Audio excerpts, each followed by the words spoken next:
Com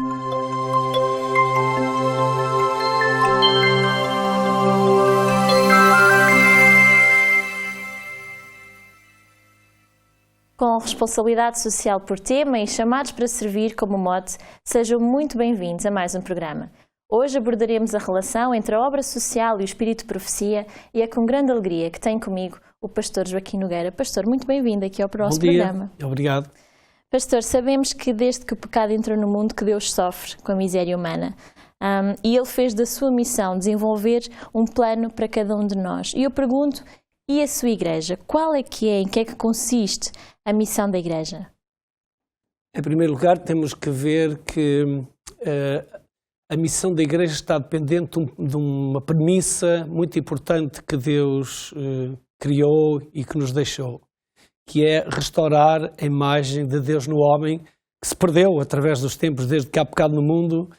Os homens se têm desviado dos seus princípios, da sua maneira de viver correta, e por isso Deus quer que voltemos às origens, voltemos a ser realmente a imagem de Deus. Ora, para isso é preciso organizar um povo, organizar a igreja, de forma a que essa mensagem possa ser vivida por essas pessoas e assim consigam levar por diante, através do seu testemunho, essa transformação que vai existindo.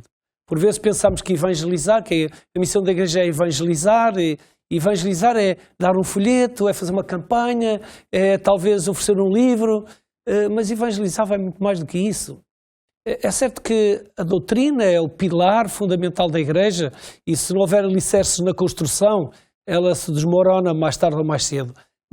E muitos homens, digamos, homens, mulheres, crianças, lutaram por essa identidade, lutaram por essas doutrinas, morreram queimados, torturados e realmente é muito importante. Mas eu não creio que um dia, lá quando estivermos perante Deus, Ele nos vai perguntar assim, olha, diz-me lá qual é a explicação de Daniel 8,14. O que é que isso tinha a ver lá 2.300 estados e manhãs?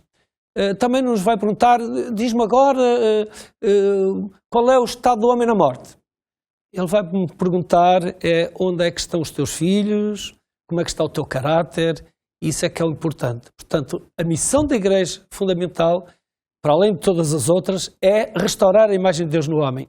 E através disso há uma quantidade de missão que Jesus lançou e que a palavra de Deus explica. Ok, então tendo em conta essa missão que o pastor referiu, quais é que são então as linhas de ação propostas concretas por Cristo? Eu gostaria talvez de citar um texto, talvez lê-lo, porque não, é um texto pequenino, que se encontra em Lucas 4, quando Jesus vai a Nazaré, à sua terra, e já sabemos que ninguém é profeta na sua terra, não é? Mas diz aqui em Lucas 4, verso 16, 17 e 18, que indo a Nazaré, onde fora criado, entrou num sábado na sinagoga, segundo o seu costume, e levantou-se para ler. E nós gostávamos muito desse texto, porque diz, em dia de sábado, segundo o seu costume, nós gostávamos de citar isto. Mas às vezes esquecemos um bocadinho a missão que vem abaixo, que é muito importante. Que diz, então, lhe deram um livro do profeta Isaías, que é o texto de Isaías 61, que é muito lindo, eu aconselho já toda a gente a procurar, mal possa, é uma Bíblia e ler todo o capítulo de Isaías 61. É maravilhoso, é lindo. E Jesus resume aqui, o Espírito do Senhor está sobre mim para me ungir e para evangelizar os pobres, ou para proclamar a boa nova aos pobres. Enviou-me para proclamar a liberdade aos cativos, restaurar a vista aos cegos e pôr a liberdade aos oprimidos e apregoar o ano aceitável do Senhor. Que grande missão, que grande premissas nós temos aqui para levar uma mensagem ao mundo extraordinário, mas até para vivermos, porque isto tem a ver com a prática. Diz aqui para nós libertarmos, nós agirmos, não propriamente para sermos. Também é importante ser, como é óbvio, como já dissemos, o testemunho é o mais importante. E aqui o exemplo de Jesus era este. Nós sabemos aquela grande citação do Espírito de Profecia que diz Jesus misturava-se com o povo, mingle with the man, isto tem quase música em inglês, mingle with the man, ele misturava-se com o povo e depois ele como alguém que lhe queria bem, granjeava-lhes a sua simpatia, tentava resolver os seus problemas e para Jesus não havia limites para resolver os problemas. Nós às vezes colocamos muitos limites no nosso ministério, na nossa ação. Temos muitos medos porque contamos apenas com a nossa força, com a nossa energia. Mas Jesus, ele fazia tudo confiando no Pai e é isso que nós temos também que fazer. E por isso ele não só resolvia os problemas das pessoas, como depois granjeava-lhes a confiança. E só depois então é que ele dizia, vem e segue-me. Nós vamos fazer tudo ao contrário. Vamos distribuir um folheto, batemos a uma porta, queremos evangelizar, mas ainda não fizemos nada, ainda nem granjeamos a simpatia das pessoas. Eles até nos fecham a porta, ganhou o Senhor, vá-se embora. Por isso está aqui um grande plano de Deus para a sua igreja. Se nós atendermos a isto, nós vamos diversificar o nosso ministério e certamente como pessoas, como igreja, nós vamos atender ao sofrimento humano que está à nossa volta. E não é preciso irmos agora abrir o telejornal para vermos o sofrimento humano. Aliás, o telejornal é o programa da televisão que apresenta as coisas mais cruentas da vida. E ali o sangue, como costuma dizer, não é sumo de tomate, como nos filmes. É real, é morte, é pessoas decepadas, decapitados, enfim, uma coisa cruenta. E por isso nós temos esta grande missão de ajudar as pessoas a resolver os seus problemas já aqui nesta terra. É certo que temos que preparar o mundo vindouro, mas temos que aqui nesta terra tentar resolver os problemas das pessoas. Eu não sei se posso estar aqui contar uma pequena experiência que eu vivi ainda há dias. Fizemos uma Expo Saúde aqui na Amadora e fomos distribuir folhetos. Eu, o Vítor Pena e também a Rita Gonçalves, uma jovem lá da igreja. E estávamos ali a distribuir os folhetos junto da estação da Amadora e passavam as pessoas por nós, às dezenas delas, cabisbaixas, via-se que elas estavam com grande sofrimento. A mim apetecia-me parar, ter ali uma cadeira e dizer, olha, o senhor sente-se aqui, vamos conversar um pouco, o que é a preocupa?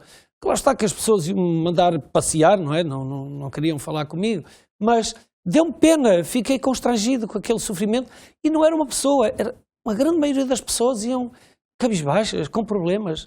E às vezes nós não temos que fazer nada mais, nada menos do que ouvir, escutar, talvez pôr a mão no ombro, talvez dizer que ela é importante, dar um abraço a um amigo, dizer que o amamos, que o respeitamos, telefonar a um amigo.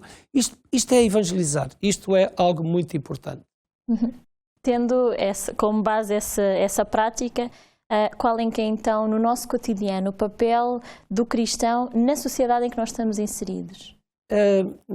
Talvez citando aqui outro texto de Isaías 58, e eu chamo a atenção aos nossos prezados que nos estão a escutar e a ouvir, que o texto de Isaías 58 associa dois aspectos muito importantes.